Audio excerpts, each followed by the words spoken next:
Good afternoon, ladies and gentlemen. It is I, Imperial Dane, with another Propagandacast for you. Today, a 1 vs 1 on Beaux Lowlands. Yes, indeed, it's good old Beaux Lowlands. And let's have a look at the opponents, the two opposing armies today. In the northern corner, we have Illrage or Illrage. Depends on how you pronounce it, I suppose. Captain Rage of the 29th Infantry Division, ready to take on the EliteJager company, apparently of some sort. Must be what name they've given themselves, I suppose, but probably some Kampfgruppe, ready to take on the Yankees right here in the lowlands and attempt any penetration to deeper into France. So let's have a look at it. And of course, lowlands with its long roads, its rivers, bridges, many trees, very few buildings. Very idyllic, except of course there's a war going on here. So, Kettenkrad, as usual, you rarely see the Schwimmwagen since its abilities are of general less utility than the Kettenkrads. Might be nice if some of those abilities could be changed into something a bit more useful, but Grenadiers on the field, we see the usual barracks start, two engineer teams, and of course we'll probably see some Gewehr 43s up for these Panzer Grenadiers.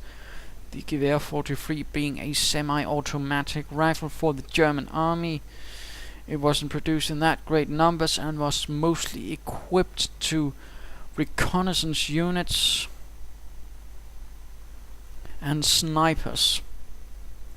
And we see the second Grenadier team on the way as well, apparently using his Panzer Grenadiers to seize territory this early. Perhaps not the best idea, but let's see how this goes. Fall in, riflemen. First rifleman team is on the field, and apparently setting up some of his Panzer Grenadiers very early up in that building, and that seems a bit odd. He seems a bit jittery, Mr. Jaeger here, and not apparently too focused on the actual battle, but apparently expecting Americans to jump out of every shadow. Apparently he must have played Company of Heroes Online too much and experienced that too much, as there indeed riflemen could infiltrate with an infantry commander ability and jump out of practically anywhere. It was a bit unpleasant, really.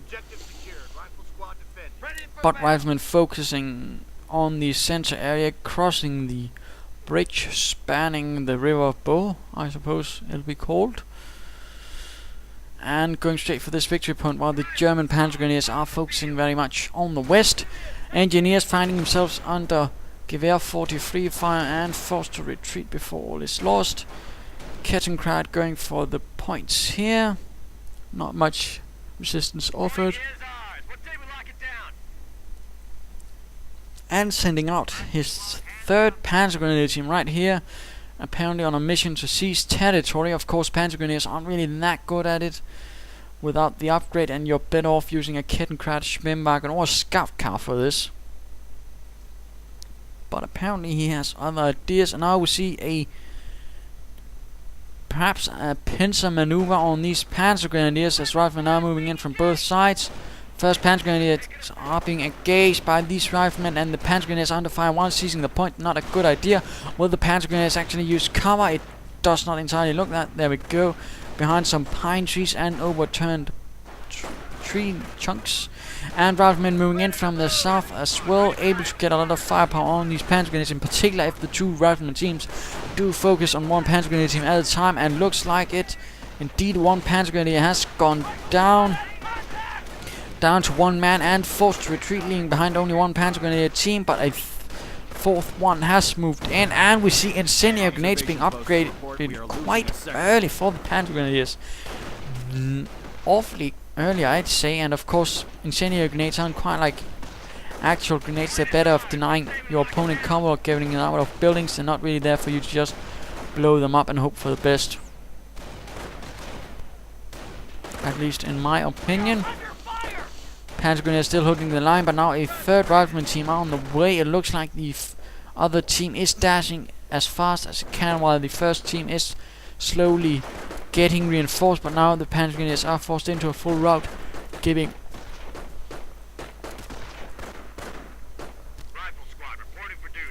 giving up control of the entire western area to the Americans. A bit unfortunate use of the panzer grenadiers, a bit unfocused there, and we see a logistic company going up.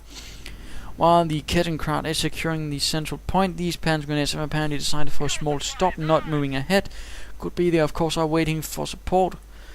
Panzer grenadiers are reinforced and continuing to apparently set up this logistic company. The faster the better, I suppose, so they can return to the actual fight at hand. Kettenkrad coming under fire from riflemen. Will have to get out of there. No doctrine as of yet, though, for the Americans, which is not unusual considering the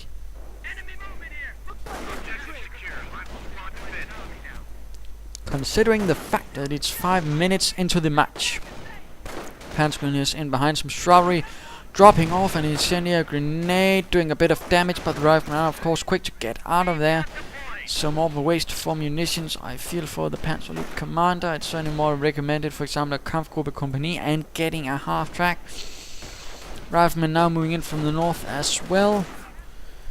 BARs being researched, so nothing new there for the Americans. It's rather regular for Americans to get a lot of riflemen and then get BARs, whether they are facing Wehrmachts or Panzer Elite. And we see 4-man teams. Apparently, no, I'm so wrong. My apologies, humble viewers, but apparently not using it. A bit odd.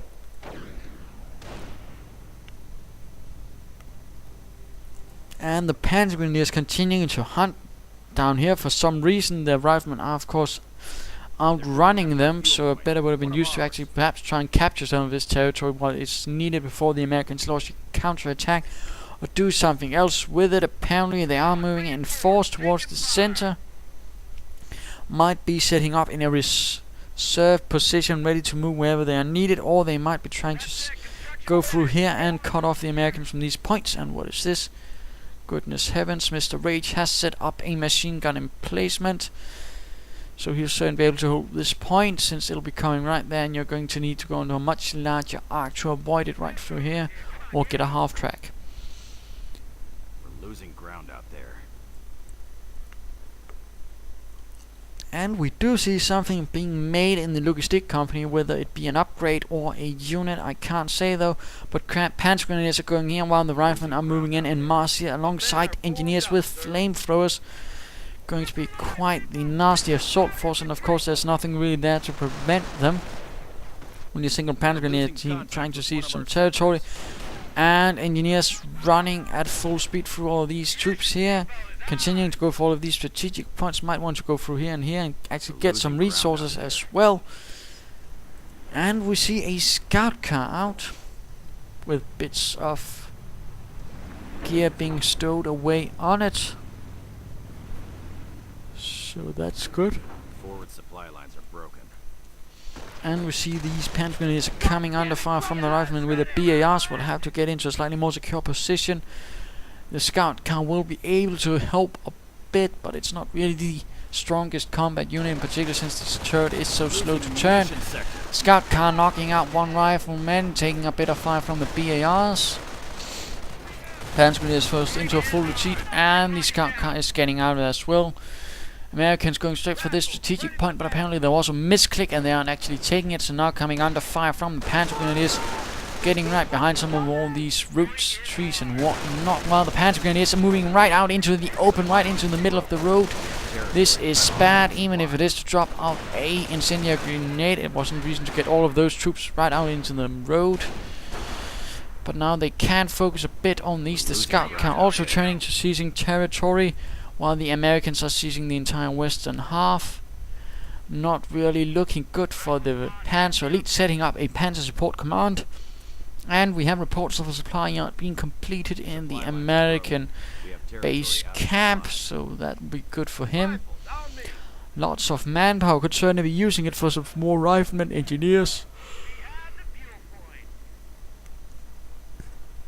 or a medic station even. And apparently the Panzer Grenadiers aren't holding these points, so quickly the Americans are taking these points back, and of course negating the effect of this.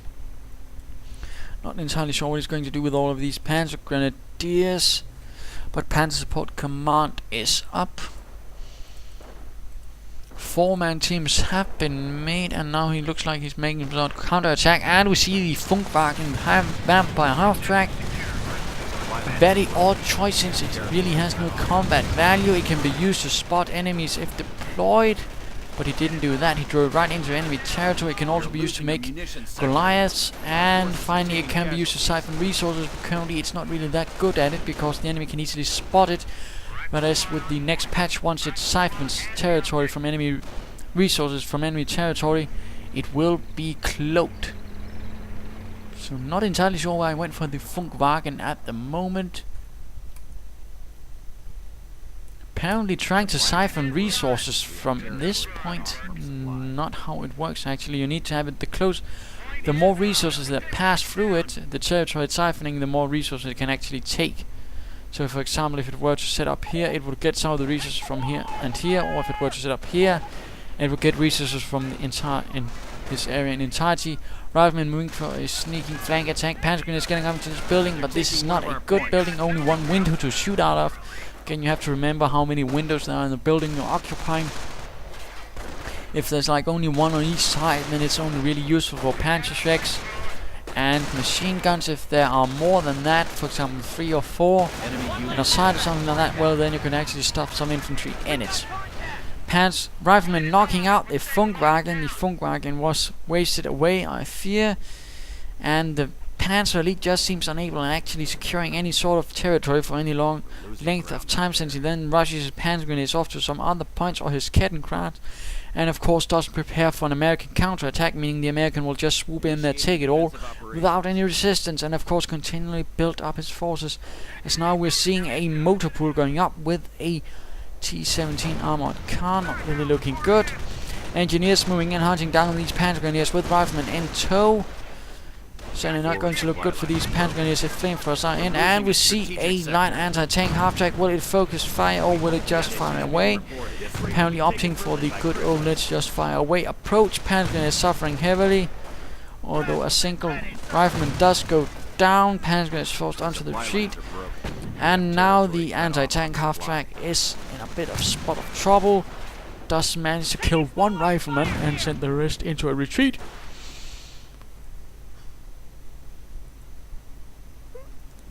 And we are seeing further Panzer Grenadiers moving, all with Gewehr 43s. A bit of that unfortunate idea that just getting a lot of Gewehr 43s will save the fatherland. I'm afraid tactics and strategy are required, and some assault rifles too usually. But there you go. And we see the scout car on the move. Going to see some territory, I imagined. Hopefully retake some of these victory points, as currently the Americans are holding all of them. Kettenkrat is knocked out. Didn't really manage anything productive except disrupting a bit of the resource income, but I'd not say that's worth a Kettenkrat. T-17 waiting for support before marching in here, and it might end up badly since there are 2 anti-tank half-tracks, which will be quick to knock it out if used properly. Panzer Grenadiers moving in without any support out in the middle of the bridge. Some are taking up decent positions on the right side, but the left side though isn't really providing any cover. But apparently the Americans are focusing on these chaps, taking a lot of fire. One rifleman down,